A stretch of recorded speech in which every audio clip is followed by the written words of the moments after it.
I would like to introduce our next speaker, Ms. Bina Matthews. Bina Matthews is an extraordinary woman who took a leap of faith and set up her own management consultancy, Bina Management Consulting, after 20 years of working in and with senior management across sectors. She is an executive master coach and communications consultant, and she specializes in strategy, impactful communication, employee engagement, team building, goal setting, and action planning. She has mentored and helped as well as other individuals and students across sectors. As an executive master coach, she enables executives, entrepreneurs, and potential leaders to level up professionally and personally, in which she has an impeccable success in. She is on the Advisory Council of Evolving Women, which is an organization that works with young women from Africa, where she is a mentor to the mentors and some of the young ladies as well. Welcome, Bina Matthews. Welcome to the Thank you so platform. much. How are you doing? I'm doing very well. Thank you. I was just enjoying listening to Uhud and Aisha speaking, especially the last bit, which is, as you can go by your introduction, very close to my heart, all about mentoring. Oh, I'm so excited to meet you, and finally I get to meet you. um, Yeah. the floor is yours, Bina. All right. So I'd like to begin with a story. The year is 1997, and a young couple are working late in their studio, preparing for a client to come and finalize a project and listening to the radio, Channel 4, as it would happen to be. When suddenly they hear them announce their first huge competition. This is the time, remember, when the Spice Girls were big. So the prize is a all expenses paid trip to the Spice Girls' first live concert in Istanbul. So my husband and I looked at each other like, cool, Istanbul would be cool.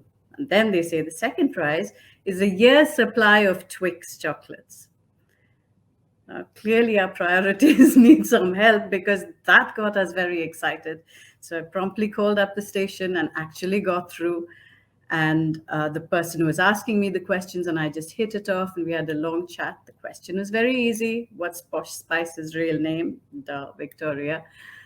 And they said, okay, hang around by your phone. You'll know in a bit. So the client came in, we got busy, forgot about this. And then suddenly, late at night, the phone rings. I said, oh my God, could it be? Pick up the phone. It says, this is Channel 4. Is this Bina Matthews? Yes, it is. And they say, congratulations, you won. I said, oh my God, a year's supply of Twix. And they said, no, you won the big prize. You are going to Istanbul with +1. All expenses paid, first class, staying at the hotel the Spice Girls are staying in, attending the concert, and then attending the after party. So why am I sharing this story with you when I'm supposed to be talking about careers and decisions and things like that? We're always told to aim for the stars and you might reach the treetops, right? So I just want to tell you that sometimes we aim for the treetops and we do reach the stars. So don't limit what you expect will come to you. So it's such a pleasure to be here. I'm Bina Matthews, as Natasha so nicely introduced me. And I'm really looking forward to sharing some of my experience with you. It's an interesting one. Working in a dynamic, ever-changing environment, how do you work with such uncertainty and high-risk factors? You'll find that what I'm going to talk about today directly addresses this. It also addresses managing stress levels. And as to what are the main types of management, what have I seen that works the most? I think moving away from the traditional model, which was very dictatorial and autocratic with one-way communication, which was focused on the concept that employees are lucky to have a job and they're there to just do that, versus the modern approach where managers share a flow with their teams. They have open doors. They're probably in open plan offices where it's a dialogue, where strategies are worked on together. So I find from personal experience that this is the best approach, because when teams feel that they are heard and that their opinions, their creativity matters to the company, they're more engaged. So are we done with the poll?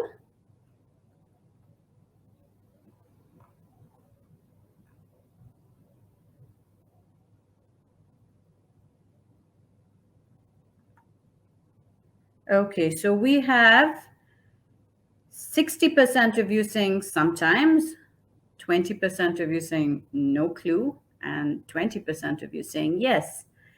Now, the good news is this reflects the results that I would get if I did this poll anywhere in the world across any sector.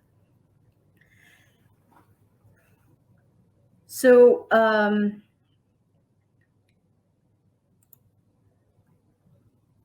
we're always told about finding our passion and following our dreams, right? So we focus on that. And then you find it, and you're most probably in this course and you're studying this because that is your passion and that is going to lead to your dream. But what happens when you hit the bumps along the way? What keeps you going? What happens after the 10th big bump?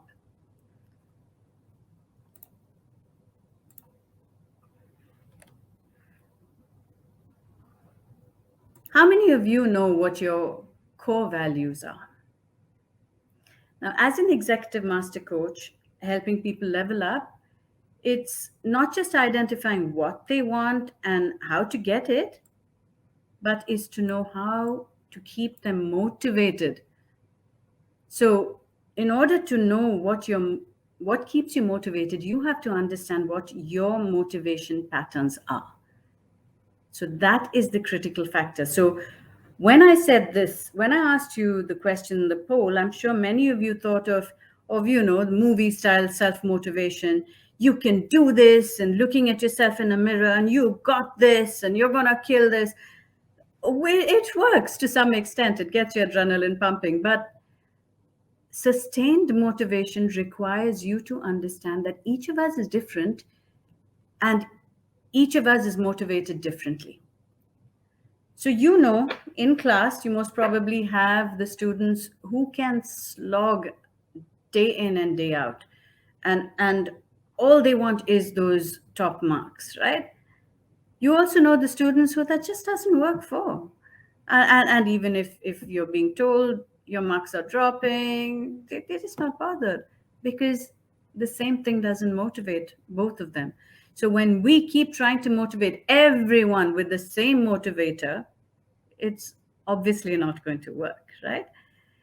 So the first thing we do in coaching is understand what your core values are. Now, core values, interestingly enough, are formed between the ages of 0, that's right, 0 to 5. And they never change over the course of your life. You will change your beliefs, you will change your behaviors, but never your core values. What happens, though, is that they get pushed to the background and we forget what they are. But they're running in the background constantly. How many times have you been in a situation where you think, oh my God, this person is perfectly, suited to me, but we don't vibe well, right? You just say, they get bad vibes off this person. Or this job ticks all the boxes, yet I am not feeling like it's the job for me. What is happening in those situations is the core values that are represented by that person or company or role are clashing with our personal core values. So if I had a client who thought she wants to change her job because she doesn't like her job anymore, it turns out she had a manager who she felt was not being honest with the company and with her work. And her core value was honesty. So once she identified that, then she realized, oh, it's only this one manager that I have a problem with. I actually love my job. Now, can you imagine what a waste it would have been if she had just switched jobs just because she had the wrong reason? So that is how important core values are. They guide our decisions. And when we have strong emotional reactions to something, if we examine it a bit more, we will find that they violate our core values or they resonate with it. So the way to find it for you is to think, in a situation, what would be the deal breaker for me? If I had a perfect job, the perfect pay package, everything is exactly like I want, what would be the deal breaker for me? For example, for me, it would be respect and honesty. Now, if those two were missing, there's no amount of money that you would give me that would make me take that job. So you can just imagine how much your decision making will benefit from knowing what your values are, right? So just a sec, let me just go down to, yeah. So now I'd like you to just look at these questions over here. These identify your motivation traits. So what compels you to take action? The carrot or the stick? Do you think about what rewards you'll get, or do you think about the penalties you'll get if you don't? For example, I want to submit this project on time and get the bonus points for timely submission, versus I want to submit this project on time so that I don't get a lecture about it from my supervisor. Can you see the different kinds of energy that would go into doing that project? One has enthusiasm and excitement, which obviously leads to more creativity and better quality, as opposed to the other one, which is heavy and filled with fear. So which do you think yields the better results? So this motivation trait is usually revealed in the language that we use. So you will find that the language you use indicates whether you're moving towards an outcome or away from a problem. So just remember that pulling power is always greater than pushing. Think about a suitcase. We wheel it along, right? We pull it behind us. We don't stand there and push it. So in a race, what do? You keep your eye on the finish line. So you're focused on that, and all your mental and physical resources are focused on getting you there as fast as possible. Now think about when you are running away from someone who's trying to catch you. You don't want to be caught. What happens? You keep turning around to check how close they are to you, right? Now, every time you do that, ironically, what are you doing? You're slowing yourself down. So if you identify from this question that you are more of an away from person, then explore how you can become more of a towards an outcome person, because you will find that it becomes so much easier to keep yourself motivated and to keep going. Let's go back to the questions. Do you take the initiative, or do you like to follow others? Now, this question has no right answer. There's no one way better than the other. We're different, and we respond differently.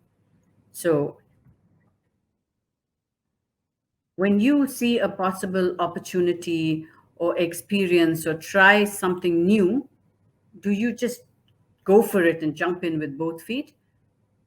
Or do you wait for someone else to do it and use them as your guinea pig? And you say, okay, let's see how it goes for them, and then I'll decide, right?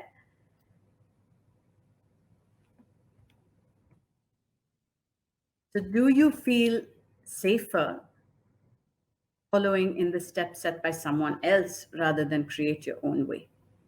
Again, as I said, no wrong approach in this one.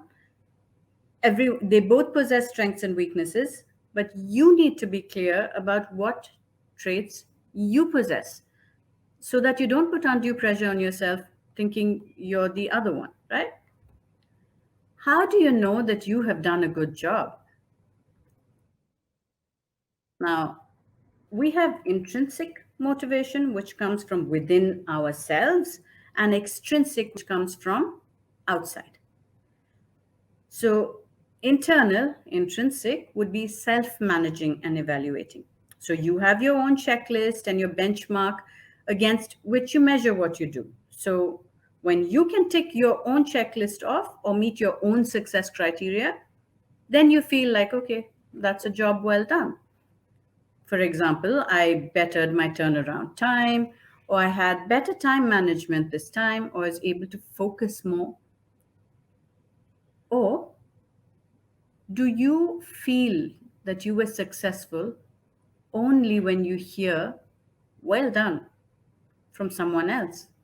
Parents, teachers, supervisors, colleagues. So, knowing what your motivation source is will help you get the appropriate support you need. For instance, some of my clients who are executives who own multiple businesses, they will say to me, listen, coach, I need you to follow up with me. I've committed to doing it this week, but I need you to send me reminders and to make sure I'm doing it. And then when they've done it, they'll say, look, coach, I did it. And then I have to say, oh, bravo, well done. And then they feel they've achieved something. The others will say, I've said I'll do this, just let me be and I'll do it. And then they will come back and say, I'm really happy I did it because of 1, 2, 3. And then that's it. So know which one you are, again, because it will make you more comfortable with yourself and with staying motivated.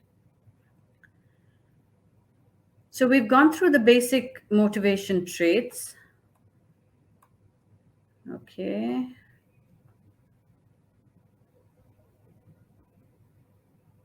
Now, I want you to go back to the answers that you wrote for these 3 questions. Why did you choose this line of qualification? Was it after binge watching Breaking Bad? What purpose does it serve? Did you choose it because someone told you that it's what you should be studying? Or that the best career options are in this field? Or someone that you admire is in it? Or that you just had an interest in it? Why did you choose it? And what purpose does it serve?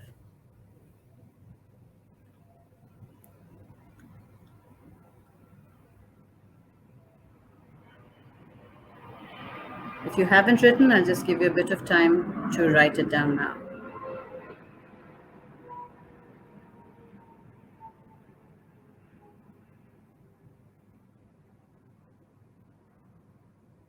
So usually this is a half-day workshop that I run where we would go in depth into identifying your criteria, your specific motivation traits and sources and processing methods.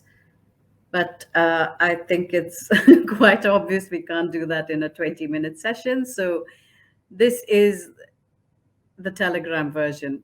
And I do hope that you will gain enough from this to follow up and to get a proper understanding of what motivates you. Because you are at a critical juncture where you will be making decisions on what you're going to specialize in, which line of work you're going to follow. And as our previous speaker said, there's so many options opening up.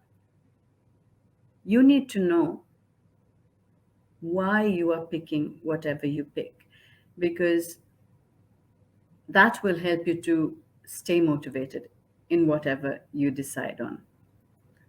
The second question, you see a potential opportunity in a situation. How do you respond? Don't overthink, just put it. Think of a typical situation. They're opening up this extracurricular activity. Have you ever done it? No. Do you want to try it? You just go like, hell yeah, and just go for it? Or are you like, I need to research this and I need to check up the stats on it, and I need to talk to people who've done it before. Again, remember, no good or bad, no right or wrong answer, just two different kinds of people. You need to know which kind you are. So if you are someone who is a thinker and strategizer, and you tend to hang with a group of people who are all jumping into action people,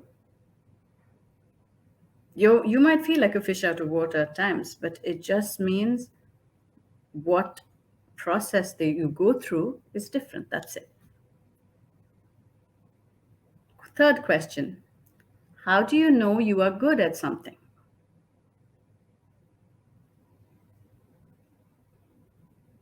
Because if I were to ask you, which subject are you the best at? Or what is your key strength? You would tell me, right? But how do you know that you are good at that? Is it because you've got this feedback from outsiders, from teachers, from parents, from faculty, from supervisors, managers? Or do you have a benchmark for what good means and you meet it, so you know you're good at it?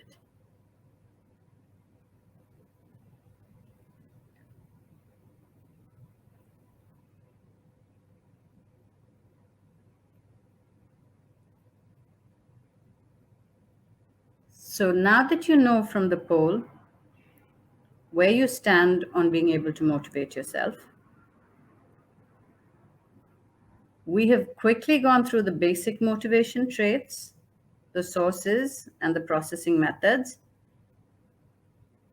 And along the way, you've been answering the questions that I've been throwing up, right? These questions shed light on which of these are yours.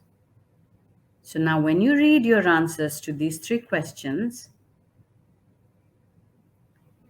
write down the traits and patterns that we went through. I'm going to go up again so that you can see them. Do you use language that directs you towards an outcome or away from a problem? Write it down there. And why am I telling you to do this? So that you can refer to this every now and then and remind yourself of the best way to motivate yourself. Because trust me, there are people who think they know how to, but you are the only person who knows how to press the right buttons for yourself. So identifying this, coming back to it every now and then will really help you with that. Okay, so look at the direction that your language takes you in. Are you an internal or external source of motivation person? Are you self-managing and evaluating? Did your answer indicate that? Or are you someone who works best with support? Because that's all external means. You value others' opinions and you work your best when you have external support. So write down which of these is your motivation source. And then which is your processing method? Are you proactive? Do you jump to action? Or do you prefer to take your time and plan and strategize? Are you a thinker? So now you have mapped out a pretty decent map of your motivation patterns. So knowing that, I'd like to just, before we open up to Q&A, sum it all up. Remember, the power of pull is far greater than push. So if you find yourself saying, I'm pushing myself to finish this, I'm pushing myself to send that application, you're now aware of the power of the words you use, right? Stop and think about it. If I'm pushing myself, I'm thinking about I'm being a stick person, not carrot. I'm moving away from a problem. What will I get when I do send this? What will I get when I get this job or when I submit this project? Move from penalty to reward. So, number one, be super clear about your goal. Remember, I asked you, why did you pick this course? Why have you decided on whatever career path it is that you have decided on? Be super clear about it. Remember, the universe cannot give you what you want if you don't know what you want yourself. The clearer your goal, the clearer the path that will lead to it. So be very super clear about your goal and then know why you want it. If you want it because it's what somebody else wants for you, it's going to be a very long and hard journey. I can promise you that. Know why you want it and own your why. Let it be your reason for wanting it. That is half the battle won. Make sure your goal aligns with your core values. Your head, your heart, your gut are in complete alignment. You feel good in your body. You know, when Shakira said your hips don't lie, she wasn't lying. It's the truth. We can fool ourselves with our mind, but our body will always reflect when what we're doing is not in sync with our core values. There's no alignment between head, heart, and gut. That's when you'll fall sick. You get exhausted. You get anxiety. If all these things are happening in your body, you need to stop and listen to what it's saying and analyze what action you're taking that could be setting this off. So align with your core values, know your motivation, incentive, and patterns, which you have got a 101 on today. And then, according to what you have identified, use the right words to motivate yourself. Because the biggest passion project, the biggest dream that we have, we really want it, it's for the right reasons, it's aligned with our goals, blah blah blah. Reality is we're going to hit some hard bumps along the way, and the only thing that will see us over that and continuing on our path is being able to motivate ourselves. So I would like to spend more time answering your questions, so feel free to contact me on any of these. That's my LinkedIn QR code. On social media, I'm at Coach Bina. You can contact me on WhatsApp or email. But I would now love to hear your questions. Wow, that was such a deep session, Bina. Like that was such, it really gave me some food for thought. I just listening to you, I was like, wow, the time that we have with you was so short, like so short. We need more. Not only did you make me really think about what motivates me when I make certain decisions, but you change my aspect, like what is the long-term goal? You could have a job that ticks every single box, but what does your body say? Do you really want that? Is it beneficial for you in the long term? Mm-hmm. That was such a deep session, and I really hope we could have more of you. But just to go into the questions, there's a question that says, "How are you applying game theory in your strategies, considering both behavior, economical, and managerial aspects?"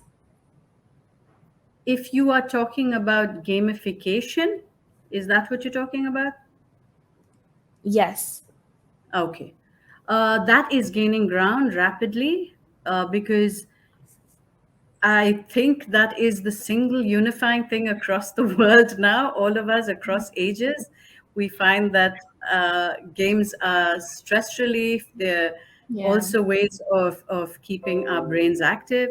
So, yes, it is being definitely applied in managerial aspects in order to get the most engagement out of people. but I think that's another session. Yes, it is. Another question: what are the key pillars to having a successful strategy? What are the key pillars to have a successful strategy? You'll find the points I summed up with, I think the questions from Bakar, would apply here. To have a successful strategy, you need to be clear about your outcome. Yeah. You need to know what the strategy is going to result in.